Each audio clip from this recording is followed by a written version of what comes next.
everyone. Today I'm talking with someone I've known for years who first came to me as a one-on-one client. He's a language and life coach who's also a polyglot, a musician, and a writer, and someone who I would call a friend, Walter Freiberg. And today we're talking about the psychological aspect of your accent. I hope you enjoy the show. I'm Bianca, your personal American accent coach, and I'm here to help you master an American accent in English because your voice is your choice when it comes to how you sound. I try to release a podcast episode every 2 weeks. And so you should really subscribe to whatever podcast platform you use so that you don't miss the newest episode. And by the way, if you want to see the full video of the episode, it's available at Accent Coach Bianca on YouTube. Now, let's get on with the show. Well, welcome everybody. Today I'm really excited to talk to somebody I haven't seen in a while. We were just talking and we haven't seen each other in over a year, right, Walter? Right.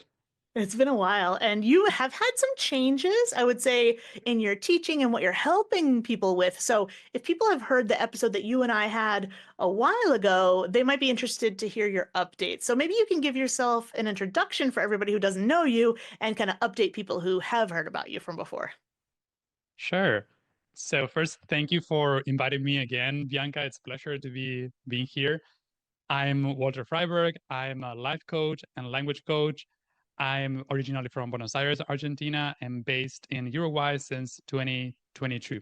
And new part that Bianca mentioned is that something new that I started doing in 2024 is life coaching. And I'm so glad that I combining languages and life coaching.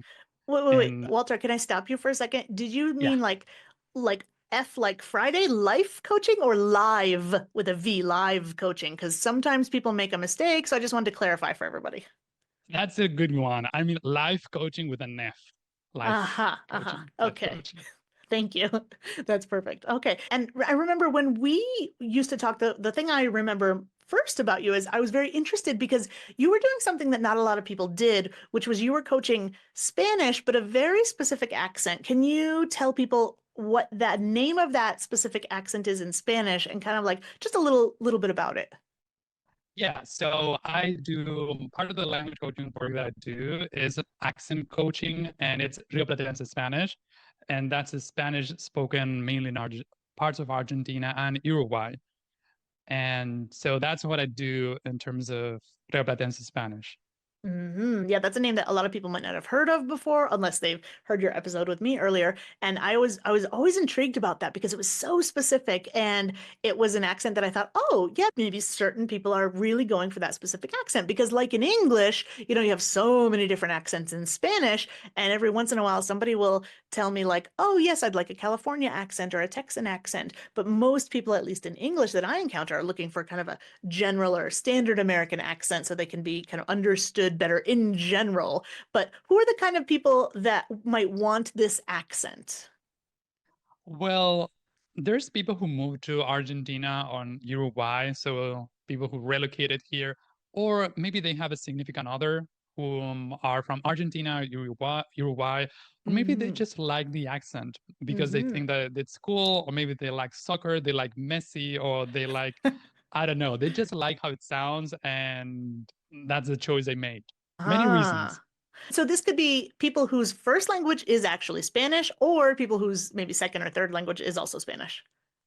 Oh, that's a great question. And I'd say that I work mainly with people whose first language is not Spanish, but I know that there are people from other countries in South America or Spain, and especially actors or Hmm. people who moved to Argentina. And I've talked to a number of them Yeah. that they want to learn the accent maybe to fit in more socially. And so they want to, there's certain perks that come with speaking the same accent as everybody else.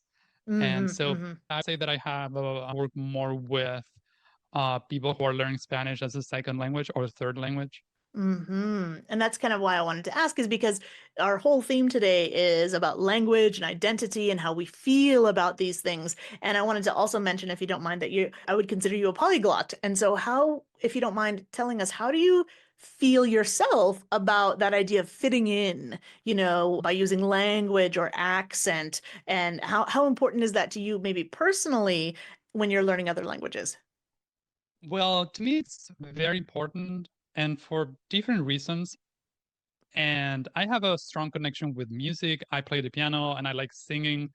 And so that's something that's interesting to me, learning the accent and learning the sounds and trying to get better at it and practice. So it's something that I see as fun, and it's a challenge, but it's a challenge that I'm very willing to take. Hmm. And at the same time, I had my first experiences in at that intersection of language learning and identity and the good things that can come up with that, and especially with English. And maybe I haven't thought about that for many years, something connected to the accent, but mostly of learning the language as a way of embodying some part of that culture or spirit. And in my case, when I became a business owner and I started writing my ebooks and creating audiobooks, so that was connected to this entrepreneurship that we typically associate with the United States. And so my entrepreneur self got so connected to that way of being. And so that was something important to me. And then with other Uh-huh. languages, maybe I found other ways of creating that connection between the identity and then with the accent.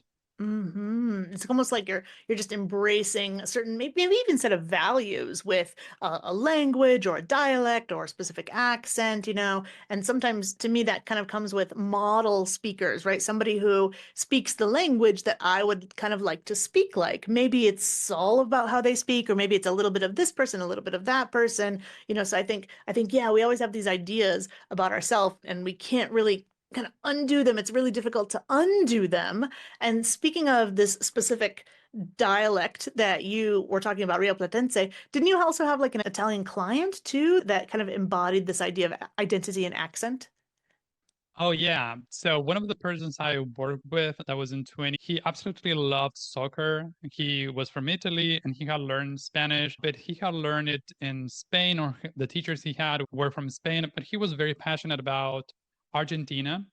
Mm. And this is something that I observed frequently among native Italians, especially Uh-huh. those who are learning Spanish.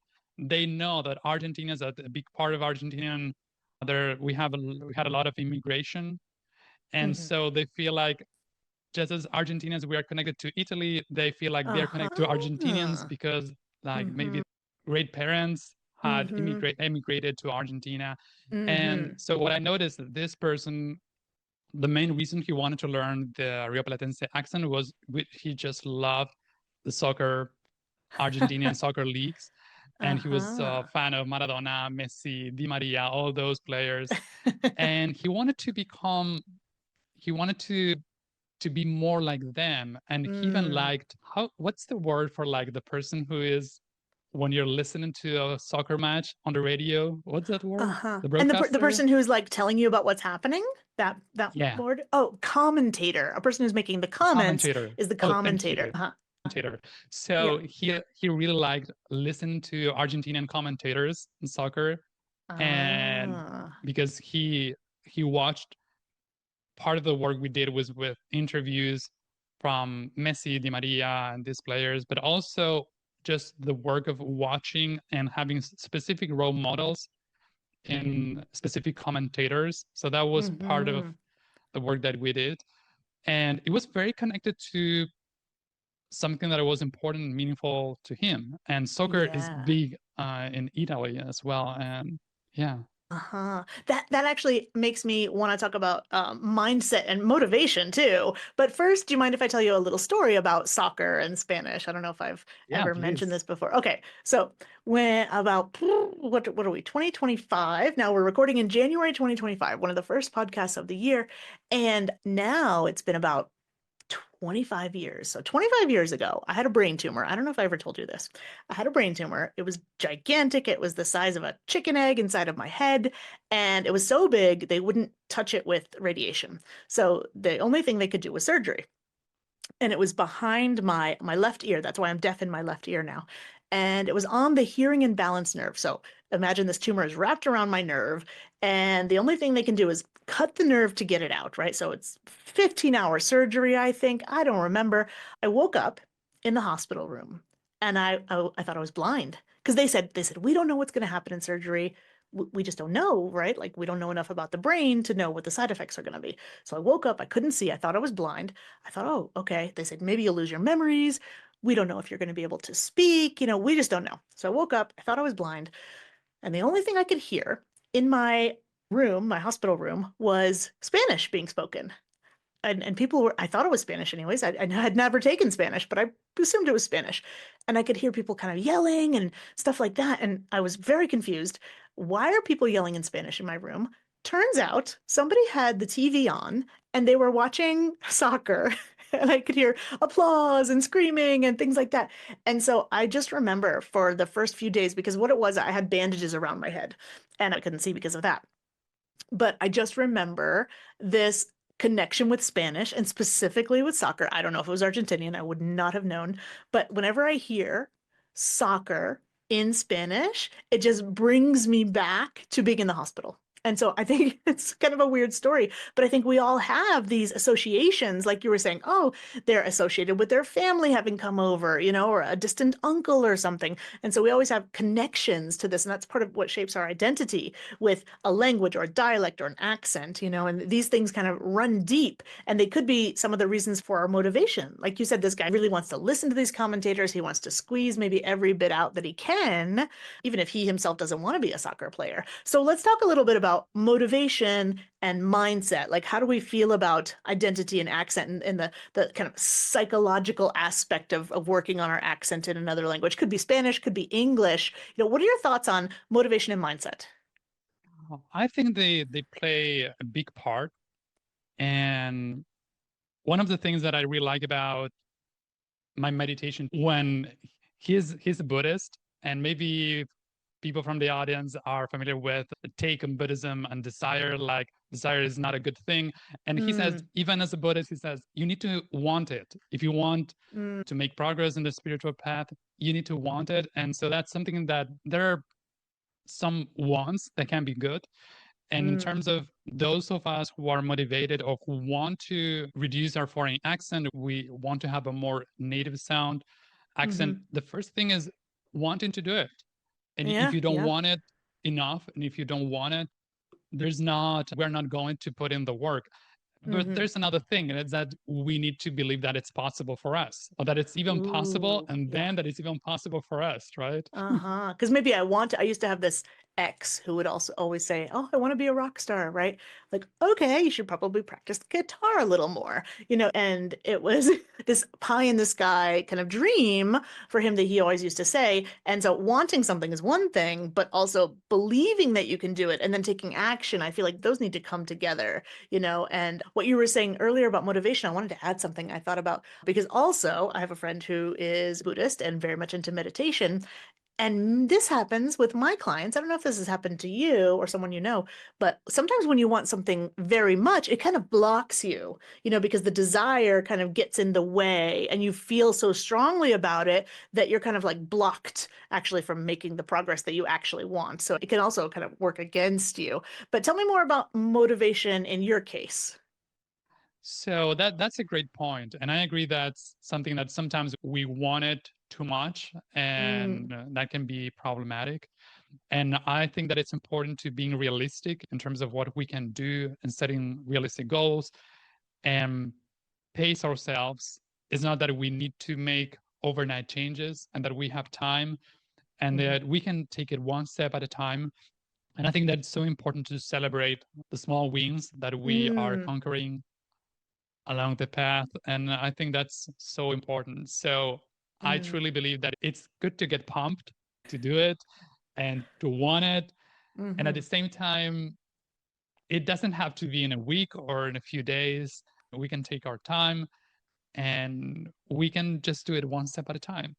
Yeah, and two things that makes me think of. Number one, you said, "Oh yeah, you've got to want it, right?" But let's also remember that you don't have to want all of it. You can Mhm. want a little bit of something. Like everybody's kind of level or bar is at a different place, and that's totally fine. For some people, they're just having trouble with comprehension. They know that people can't understand what they're saying. And for some people, they mastered comprehension a long time ago, but they're really just working on getting those idioms out just right or making their timing perfect. I knew this guy who wanted to be a stand-up comedian. Wow, that takes a lot of practice.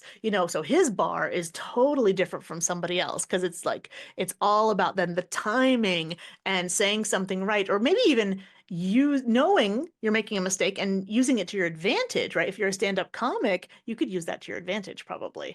And the other thing that I was going to say about motivation was that I see this happen a lot. Like I have one client in particular who gets very frustrated with herself, right? She's making a lot of progress, but she doesn't see it, right? So she's often very frustrated with herself. And actually, maybe we should come back to talk about her later because I want to bring her up again in a minute when we talk about motivation. But first, what have been some maybe milestones for you? Because I know, you weren't always this great at speaking English, the way you want to speak, but there must have been a point where you looked back and you were like, I did it. This is what I wanted. For me, it was trying to sound more professional. Mm. And I think that I didn't have big issues with in terms of comprehension and being understood when I was interacting Uh-huh. with other speakers. And in my case, it started more like an aspiration. I wanted to use English in my conversations. And I thought that when I started doing some accent coaching training that I worked with you, Bianca, it was great. And I felt really empowered. And I think that was something meaningful and something significant in the path that I took. Uh-huh. And at the same time, I remember before that, I worked in different moments and with different coaches and trainers. I remember that at one point when I was sharing with you about, I don't know, maybe that was before, after our coaching or before, I don't Mm. know, but the interactions that we had, that you encouraged me to create a podcast in English, or that you Uh-huh. were always very supportive. I would like to ask you, that being said, Walter, where would you say you have your own personal bar? Like, how do you decide that for yourself? That's a great question. And I think that's sometimes there are things that I choose myself, and that I other things that are maybe they were recommended or they were suggested by coaches, by teachers. And at the same time, so just as I see opportunities for improvement in myself, and there are things that I can recognize, this is something like I need to clearly work on this. And there are other things that I cannot see. Maybe a coach can point out those things. I think something similar happens in terms of motivation. We were talking before, mindset motivation and the role of internal motivation and external motivation. Usually it's a good thing to have our inner resources in terms of motivation and develop our inner motivation. And I think that's great. At the same time, I think it's not bad to use external sources of motivation. For example, when working with a coach, I had that experience myself working with you, Bianca, and other great accent coaches. I got external validation, and that was motivating. When an experienced coach tells me that there's certain things that I'm doing well, it's not terrible. There are a few things that I'm doing well. There are certain sounds that are working right now. Of course, there are things that I can improve upon.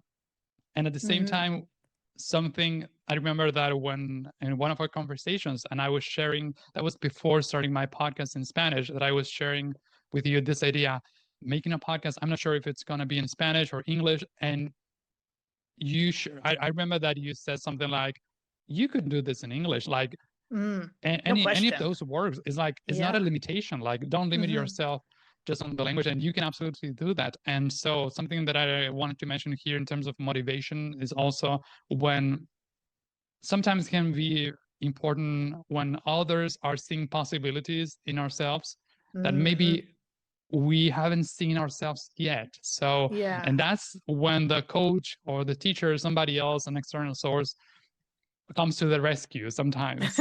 It's funny that you say that because on my side, like as a coach, I saw you. This was years ago. This was what, 4 years ago, probably. At least literally, you and I were talking, and I was like, well, of course you can do that in English. Like the question shouldn't be, could I do a podcast in English? For you, the question should be, do I want to? Is it pleasurable for me? Do I feel like that's the right audience for me, right? It wasn't even a question. And it kind of surprised me that it was a question for you because I think from the outside we see things differently and we don't know always how people feel on the inside, right? Like because if you're doing something well, somebody else is doing something well, you recognize that. We do really well with praise and encouragement and what do I want to say? acknowledgement, right?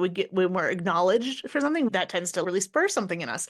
And I also feel like, how did this person not know this? How did they not see it themselves? It's so obvious, to me sometimes. So it's really interesting to hear you say that. I wasn't there yet. I didn't see it myself yet. Those are the three little letters that Mhm. make all the difference, right? Sometimes we fool ourselves into believing or telling ourselves a story that might not be true for other people. You know what I mean? It's also connected to this idea of what's possible for me. Maybe we see other people and believe that they are talented, but that's something that others can do, and that's Mm. not something that we can do. And at the same time, I truly believe that there's work and there's hope in terms of improvement, and that can take many forms. And it doesn't have to mean that everybody is gonna be native, it's gonna sound native like, and it doesn't matter. It's just Hmm. getting Yeah. better Yeah. and getting working on what we are able to do right now in order to be able to do it a bit better tomorrow and the next week. Hmm. Yeah, all these psychological effects that are combined with how we feel about how we speak. I think they're all really interesting. I feel like we just keep bringing up the same topics, again and again and again. And one of those is like, yeah, us seeing possibilities in ourselves that maybe we're blind to too. This is so obvious to other people. So speaking of like seeing in yourself, maybe you wanted to mention the idea that a visualization or something else that you might have thought about regarding that. Yeah, so in terms of visualization, I think that definitely can play a role. It's not required, it's not that everybody has to do it, but I like this idea of seeing like a picture of a future self speaking in a certain way or performing more comfortably. And this is something that I recently, I think it was a couple months ago, that I heard about like an exercise, Hmm. like before a meeting, let's say before a Zoom meeting that I have in English, before a conversation, taking just a couple minutes and deeply believing that I will be confident. And it doesn't have Mm. to be like I will sound perfect, but how I want to feel, like what type Uh-huh. of feeling do I want to bring. That Mm-hmm. also, I think Mm-hmm. that it can count as Mm-hmm. form of visualization, or it's like we are preparing ourselves. Yeah. And sometimes what the way we feel as we're having a conversation, if I feel confident, that will make me sound better Mm-hmm. sometimes. Mm-hmm. And if I'm feeling discouraged or I don't feel very confident, so that it's like Uh-huh. that takes my self-esteem, that it's on the floor right now, and that's gonna have an impact on how I'm speaking or how relaxed I feel. I will feel anxious, and so yeah, I think there's Yeah. a place for that. It's almost like a self-fulfilling prophecy, right? Like if I feel bad or if I think I'm gonna feel bad, then I probably will. And if I feel great, this is gonna be great, like it probably will. And maybe not even objectively, but subjectively, like you're gonna feel that. And here we are at the beginning of 2025. One of the 2024 word of the years was actually manifest. I don't know if you saw that list, but there's the word manifest. So I feel like that's appropriate here. Like we're kind of manifesting that to happen by visualizing it beforehand. And do you ever feel like for your own kind of journey, how did you ever kind of visualize yourself or see yourself in advance of where you wanted to be and then you kind of like made that happen? Yeah, so one other word that came from me besides manifestation was like priming, or that's a verb. Mm. Hmm. Like I'm priming myself for I want to feel a certain way. So I'm priming, Hmm. like when I'm having before an important conversation or a meeting, that's something that I might do. Hmm. And I remember that in 2023, I think that was before the first episode that we Yeah, recorded together. for the podcast. Yeah. And I remember that I was at the Polygon gathering and I gave this presentation in Poland, and it was in Italian and in German. I gave that presentation in these two languages. Oh, wow. And yeah, so, and I remember that speaking about others, seeing possibilities in ourselves, I Hmm. remember that there was a person who said that I could do that presentation. That was Hmm. on skill building, creating skill building projects in foreign languages. And that person said that they saw me doing such a presentation or doing any type of presentation. And then when I shared that I was about to do that I had submitted my application for that talk, I remember there were people who were like encouraging me and supporting me in that. And I think that also gave me more confidence at the time of giving that, delivering that Yeah. adaptation.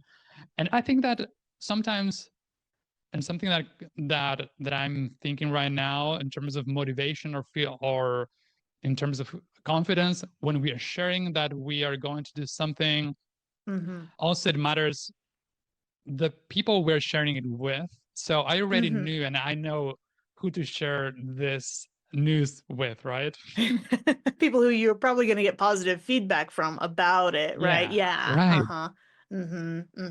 I'm not sharing this with somebody who thinks, do you really think that you're going to be able to do this in German anytime? And this is like the first time. Why You're wouldn't going to stand on a you do that stage? in Really? You think right? you're ready for that? Lots of doubt. Why wouldn't you do that why haven't you picked Spanish or English? Because that was my choice. It's not that they asked me to do that in those languages. That's something that's a challenge that I took. But I Yeah. know whom I can share with this with.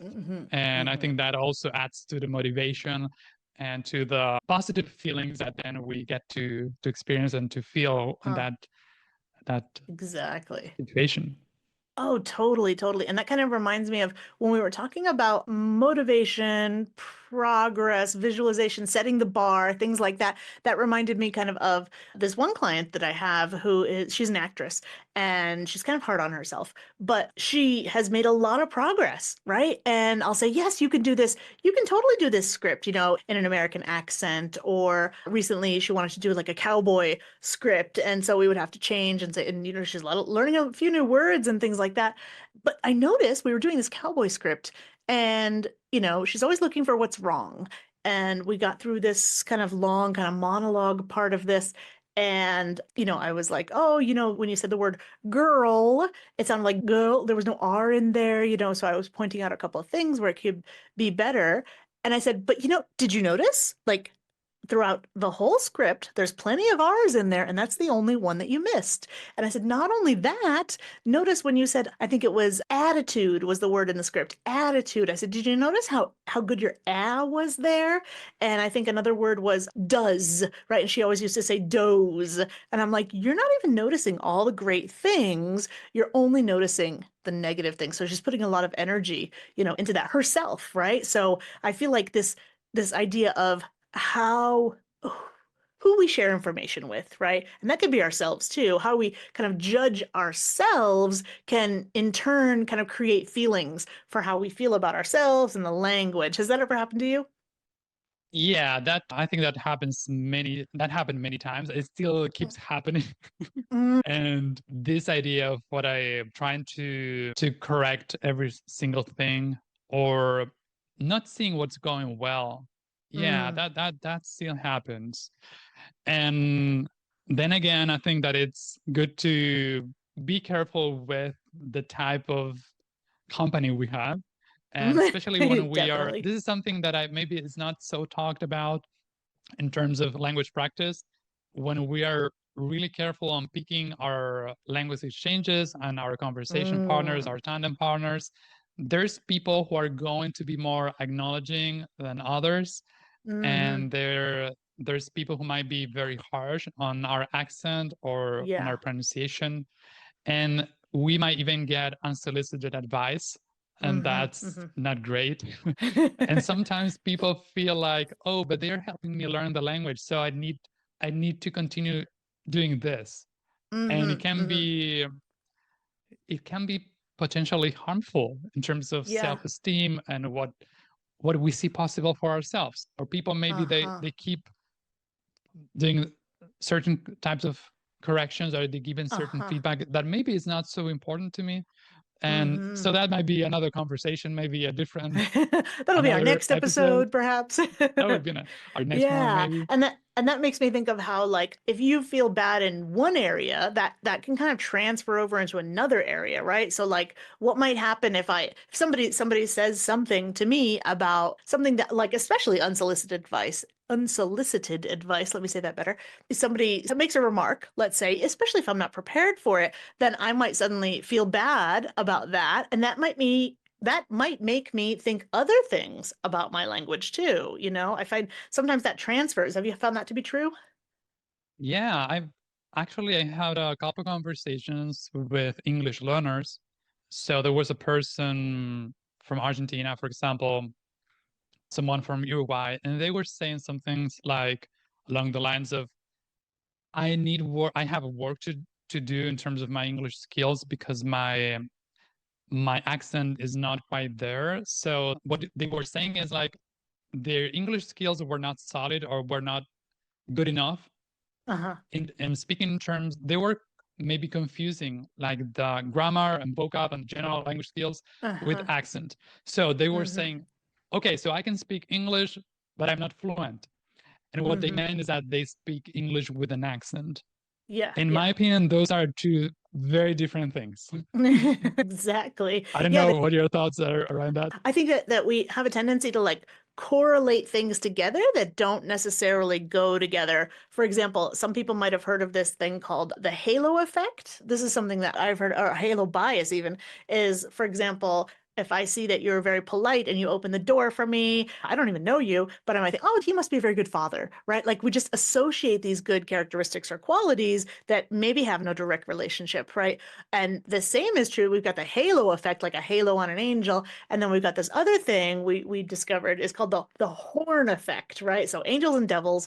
And so the horn effect is that, well, if I have this one thing that's negative, all these other things must be negative too. When in reality, maybe their vocabulary is outstanding. Maybe their grammar is always on point and they have amazing sentence structure and things like that. But because they feel bad about their accent, maybe somebody made a comment or it's just an internal feeling, then they feel like, oh, well, my skills in the language must not be as good. I think that's kind of like what we're talking about is this correlation. And then we feel like we're judging ourselves to be lacking, right? Like almost we feel terrible almost as a person. Why? Because I just need some more skills in one area or another, or somebody made a comment. So I feel like this underlying psychological effect between language and accent or dialect, like we said, is there's often a fear. A lot of even motivation sometimes is coming from fear as well, like fear of judgment and maybe feeling like you're not perfect or feeling like you are a perfectionist. And so that also might be causing these things. Have you ever had any issues with that for yourself or clients or anything like that? Yes, I have those issues myself, and I've seen that many times over with clients. And I think that this fear might be, I think that there's something that we tend to do. Most of us tend to judge people's language skills based on their accent and their Mm. pronunciation. And so this is like a common practice for most of us. And we do that even unconsciously. It's like we can help it. It's And something that we just do. totally. And I want to interrupt you for a quick second, only because it doesn't end there, right? We've seen many studies that are where somebody is judged on their accent, right? So not only do you then assume that their language skills are not high, then it goes all the way to things like personality, work performance, things like that. Like we've seen these associations made time and time again even on paper, like we've seen studies that prove this over and over again, and it sucks. So there's a real probably base for that fear. Like I fear I'm going to be judged. Well, because often we are, like we all are, even in our first language too. It's not to say that like, oh, a general American accent, having a good one is going to make you sound better. No, even in the US, I'm sure you're aware, like if you have a certain accent from a certain place, there's prejudice that exists there, right? There's bias. These things totally exist. But I feel like for our own mental health, I would say it's probably good to talk about the fear of judgment and the perfectionism that might be causing some problems here. Do you know what I mean? Yeah. Mm, So as you said, there's might be occasions in which maybe people are might fear that they are not taking us. They fear that others might think that they are not professional enough, mm, or mm-hmm, that mm-hmm. because they have an accent, maybe they don't know is not that maybe they might be judged on their general language skills, but maybe they don't even know how to do their work at a certain level, or maybe that is like that might be an indicator of that they are not willing to study or learn or putting the Mm-hmm. time, and they're Mm-hmm. not going to be performing as they should. Right. And what I observe is that there's no I haven't observed any correlation, because I think that there's part of that in terms of the accent and pronunciation. There's there's a part of that that's connected to a musical ear and Mm-hmm. some innate talent. And there's people who need more time, there's people who need less time.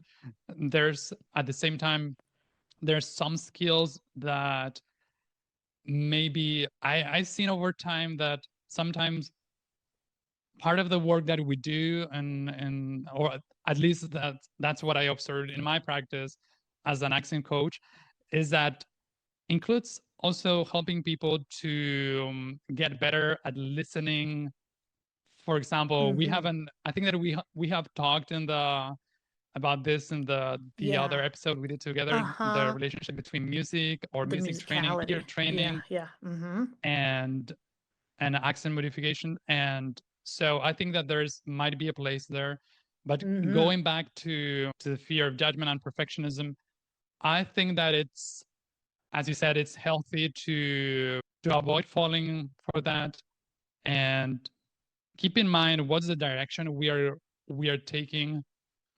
There's so much we can do for the judgment that comes from outside, and Mm-hmm. we cannot control the how others are judging us. It can be very unfair in many situations, especially in professional settings and in other occasions. And at the same time, there are things that we can do to develop our confidence and the way we show up, and that might Mm-hmm. be something useful in terms to counteract those tendencies. So it's, as we were talking before, I think it's not about having or getting to nailing a perfect native like Mm-hmm. accent. It's Mm-hmm. about working on specific things, and like with a focus on more and communication, and that we Mm-hmm. can interact with other people, that when we are speaking others can understand us, and then Mm-hmm. everything we can do in addition to that is like a cherry on top of the cake. Kind of, It's like, yes, we can grow from there. And I think what I'm hearing is, like you said, it's about communication, but also connection, right? Connecting with other people. And usually that's something that makes us feel really good. So if I can create a connection with you, then that's something that makes me feel good. And if we're talking about the psychology behind this and how I feel and how I feel you might be feeling, for connection, I would say, and communication, I feel like are both things that would really go hand in hand. And I think you said earlier, like this doesn't happen overnight. I think maybe the thing to focus on is looking at ourselves and how we're feeling, and also the actual progress that we might be able to measure can happen very incrementally, right? Little tiny things, as long as you're working at it. I think that might be the thing we need to measure. Did I work on this? Not did I succeed or not, but how do I feel about it? And how do I feel about me working on it? Because sometimes we forget to kind of like applaud our hard work too. Do you know what I mean? Yeah. And a lot of this yeah. maybe comes down to, So, oh, and go ahead. Sorry. sorry, so I was thinking that that's a very important point as well, acknowledging the work that we've been doing and the practice we've been doing. This is something that takes time, and it can be slow. It can take Mm, months, or sometimes it hmm. can take years. We don't Yeah. know. And depending on the person, depending on the aspirations that each one of us has. Hmm. And at the same time, there's progress and there's transformation. And i Uh-huh. can i can tell you a little story about how I experienced some of those changes over time, Mm, and please. especially in terms of the psychological part. So I remember that something that was very useful for me in terms of my English and my confidence speaking English, and also I would say in terms of getting more comfortable with the way that I sounded, was participating at Toastmasters meetings. Mm. And so for those of you who don't know Toastmasters, this is an organization that's worldwide. It's about developing public speaking and leadership skills. And you do that in a very friendly environment, very supportive environment. And I think that makes all the difference. Back in the day when I practiced, that Yeah. was in between 2015 and 2018. I think I was participating in the Toastmasters Club in Buenos Aires. We had English meetings every other week. Yeah. And I participated for a number of years. And I remember changes the way that I saw myself, starting from I used to see myself as an introverted, shy person. And there are conversations around introversion and shyness, like on the differences. In practical terms, let's say that shyness is more like the fear of speaking, not feeling comfortable speaking in front of others. Introversion might be more of a preference that we have and the way that we prefer to spend our time. We feel good when we are on our own, like reading books and stuff like that, right? And so I noticed that at Toastmasters, when we were sharing that space and when I wasn't being judged on my English skills or my pronunciation, I also could see that other participants, there were many non-native speakers. There were some natives, and there were visitors from what I call Toastmasters tourism. But you go visit other countries and you go to the Toastmasters Club, you know? Nice. Yeah, Nice. and so we had people from the States or Europe, other countries that they had great English, and we didn't compare ourselves to others. We each one was on their own journey. We were trying to get better, and we were helping each other in that journey. And none of us were teachers or accent coaches, and we still had feedback to share, constructive criticism, and we tried our best to create that supportive environment. And I think that that played a big part on developing that confidence, and that goes beyond the accent or beyond the general skills. And I often say, like, when I did that presentation in 2023, that was my first presentation in German and Italian.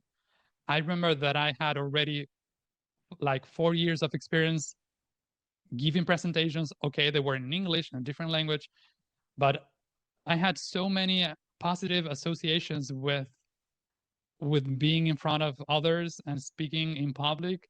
There's no chance that I would feel bad, or because it was too much, too many positive experiences. And so that I had, when I had to give that talk in German and Italian, it went really well. And I remember that I didn't even feel nervous about that because I had already done that too many times, even with small audiences. It doesn't matter if there are 10 people or 15. I think that what matters most is that people were interested in what they were listening to. At the end of every speech that we gave at Toastmasters, they clapped their hands, and sometimes there were so many incentives getting together with people after the meetings. I can see why there's Toastmasters tourism, because if you have your kind of home group and you go somewhere else, you want to see what it's like there to be a part of that group. Right. Because we mentioned communication and connection, and also there's this idea now of like a supportive group, you know? And we mentioned earlier something about aspirational, right? Having somebody that you want to speak to and visualizing that too. And like you just said, oh my God, I've had so many positive experiences. I can't help but feeling positive, you know, and having these associations around there. And I think a big part of that, you mentioned something that we didn't even plan on talking about was, well, you kind of mentioned it earlier. You said, oh, I'm gonna send this out to people who I think I'm gonna get a good message back from, right? So to me, this is what I'm hearing is like, the people who you surround yourself with are super important, right? And knowing like who to be around can then create a situation where you're already mentally feeling great about your language, right? As you said, in Toastmasters, we're not here maybe to do accent or a lot of correction. I want to see what the message is. Like, what is the message? I want to support you for being here. That's why I'm here too, for example. We create that environment. To me, so you mentioned also earlier the idea of having like a network and maybe conversation partners partners and things like that. I think community as well is super, super important, like choosing your people wisely. And so making sure that those people are there to support you and you show up to support them too. I think that can just create this positive feedback loop that is going to really make us all feel really good before we even open our mouths, sometimes. So I think that's super important that you mentioned that. And there's one thing that I wanted to mention around that community, and it's that also to be mindful of the leaders, those who are running those communities.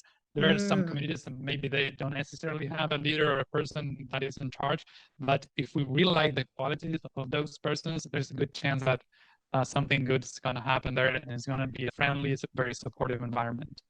Not just the work that it requires to put together these communities or anything like that, but also the qualities of the person themselves, because that can attract the kind of people that you want to be with, So yeah, looking at who are the leaders and what are they about and what are they like, is that something I want to be a part of? Can really go a long way into all these other things. So we're talking about the psychology behind, your accent, and a lot of that is not having really anything to do with the accent, right? But it does, because it kind of can directly influence how you feel about it, as we said, and ultimately how you kind of perform, if we can put it that way. Because if you're at ease, you're going to sound much better, right? And since earlier we talked about how you are helping people in Spanish, I know that not a lot of, well, no, let me put this away. So since you're helping people in Spanish, usually I know you're a polyglot and you can do many languages, but currently you're focusing on helping people with Spanish, especially, as we said, a very specific dialect. But would you do us a favor and tell us how we can find you on your website and your social media? Because it's your name and it has also an interesting little backstory. And then we can tell people how they can kind of listen more about what you're talking about in Spanish if people speak Spanish out there. Yeah, sure. So my website is walterfreiberg.com. My Instagram account is walter.freiberg, and LinkedIn, you can find me as Walter Freiberg. And I know that its surname might sound complicated, but it's not. It's easy, and it's two words in German. Frei, it's free. That's the first one, and Berg is mountain. So you can remember it as free mountain in German. So you can go to Google Translate or something if you don't know exactly how to write it. Exactly.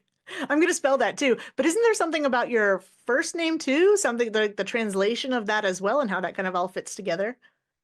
Oh yeah. So this is something that I like sharing. I've been told that Walter, like the etymology, like the meaning of the name, is like the person who leads an army.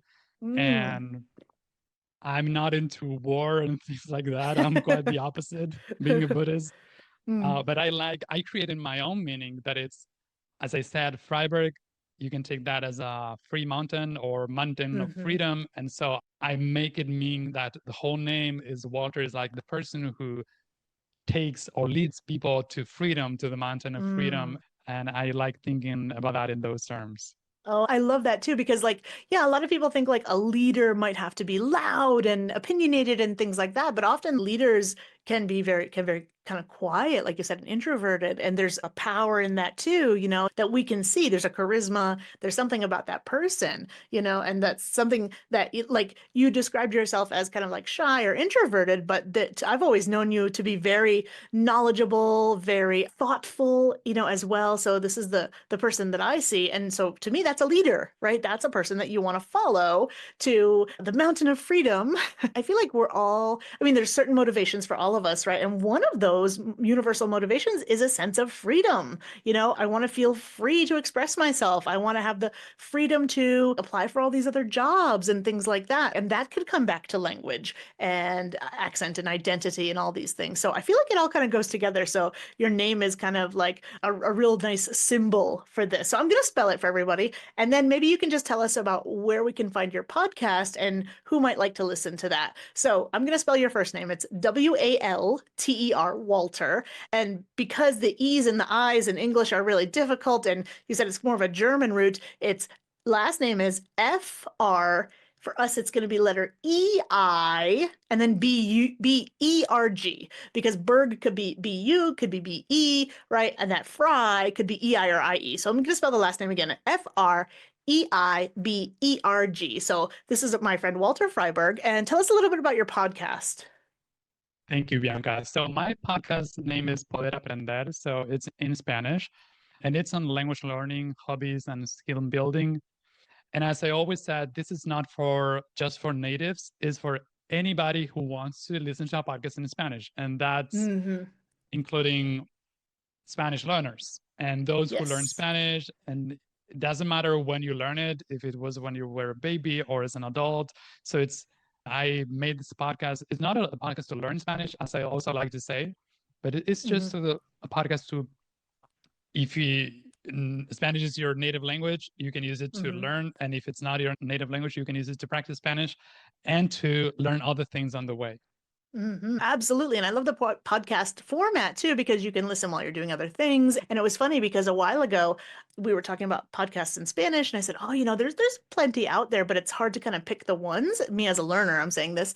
And I said, oh, do you know this one called Españolistas? This is one that I listen to. And then you ended up doing like 3 episodes with them. So now I feel like they're kind of crossovers where I get to listen to a couple of my favorite people in Spanish speaking. So if for you guys out there listening to this as a probably second language learner, then you can find another great podcast to listen to in Spanish that you might not have known existed. So, Walter, I want to say thank you so much for coming today. I know it's been a while. We shouldn't wait so long between episodes. And is there anything else that you wanted to mention today before we say thank you to the audience? Just thank you. You're a great host as always, and I really learned. Being so passionate about learning, I really like being here with you because I learned about how to conduct a great podcast and how to do all the process. It's always a pleasure to be here with you. Thank you. Oh, that's great. Yeah, thank you, Walter, because I feel like we've each seen each other grow kind of in this, and we've had our audiences grown, like the people we've been able to connect to. So I feel like thanks to that, we get to stay in touch, professionals for a long time. So I love to support each other. And so thanks again for coming on the show. And thanks you guys for listening to this show today. I hope you got a lot out of it. We had a lot of fun talking to you today, and we'll see you soon. Bye, guys. See you soon. Bye. And thanks for listening all the way to the end, everyone. If the topics of identity and accent, mindset and motivation, and fear of judgment really strike a chord with you, please share this episode with someone you think might enjoy it. And if you have a specific topic about accents and pronunciation that you'd like to hear, let me know and I'll try to make it a reality. See you in the next episode. If you found this episode helpful in any way, please subscribe and leave a review. It's actually really helpful to me. Now, before I go, I have 2 tasks for you to do. First, I want you to register and come to my free monthly masterclass. They're on the last Thursday of the month. In just 1 hour, you're going to master a specific American accent skill. For example, the TH sound or rhythm. The Zoom registration link actually changes each month. So the second and maybe more important thing I want to ask you to do is to sign up for my mailing lists, because you're going to get the registration link each month and you're going to get bonus materials before and after the masterclass that I only send to my email list subscribers.